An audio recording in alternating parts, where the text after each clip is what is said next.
അല്ല എനിക്ക് പഠിക്കണം, ഞാൻ ഫോണൊന്നുമില്ല, ഒരു 10,000 രൂപ ഫീസ് അടക്കാൻ വേണം. അപ്പം എൻ്റെ ധൈര്യം ആലോചിക്കണം.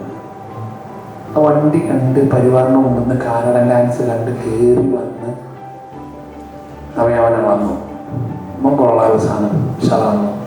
ഓഫീസിൽ പയ്യൻ, ചെറിയ പയ്യൻ, ഓൻ പുറത്ത് ഞാൻ ചുറ്റി പറ്റിയിട്ട് ഇങ്ങനെ ഇങ്ങനെ ഇങ്ങനെ നോക്കുന്ന പയ്യൻ, ചെറിയ പയ്യൻ, 10-14 വയസ്സുള്ളൂ.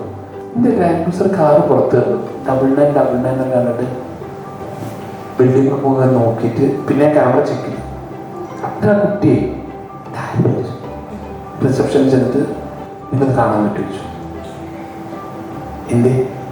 പഠിക്കാൻ പൈസ ഇല്ല, അങ്ങനെ ചോദിക്കാണെങ്കിൽ ഇപ്പോഴത്തെ സ്ഥലങ്ങളിൽ കുട്ടി കാണാൻ വന്നതാണ്.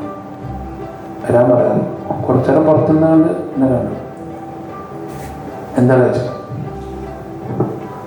അല്ല എനിക്ക് പഠിക്കണം, ഞാൻ ഫോണൊന്നുമില്ല, ഒരു 10,000 രൂപ ഫീസ് അടക്കാൻ വേണം. അപ്പം എൻ്റെ ധൈര്യം ആലോചിക്കണം. ആ വണ്ടി കണ്ട് പരിവാറിന് മുമ്പ് കാനഡ ഡാൻസ് കണ്ട് കയറി വന്ന് അവനെ വന്നു. അപ്പം കൊള്ളാതെ സാധനം ഷറാന്നു. ഉടനെ ഞാൻ 10,000 പാസ്സാക്കി.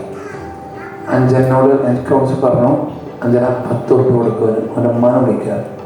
അപ്പം എൻ്റെ അടുത്ത് ഫോണൊന്നുമില്ല. ഞാൻ പറഞ്ഞ വെക്കേഷൻ ടൈമിൽ അവനോട് ഇവിടെ വന്നിട്ട് ജോലി എടുക്കാൻ പറഞ്ഞു, ഓഫീസിൽ വന്നിട്ട്. അപ്പോൾ ചുരുക്കി പറയാം, കുട്ടിനെ എനിക്ക് ആ വരവോട് കൂടിയിട്ട് ഞാൻ ഓനാണ്. ഞാൻ എന്തെങ്കിലും പഠിപ്പിൻ്റെ ആവശ്യത്തിലേക്ക് വരാൻ പറഞ്ഞു. ഒരു ഒരു ഒരു ധൈര്യമാണ് മനുഷ്യന്. ആരെ നമ്പർ ഉണ്ടെങ്കിലും അങ്ങോട്ട് വിളിക്കുക, ആരെ കണ്ടൊരു ഹെഡ് ചെയ്യുക. ഈ ഒരു സാധനം ഞാൻ നിങ്ങൾക്ക് തന്നിട്ടാണ് പോണത്.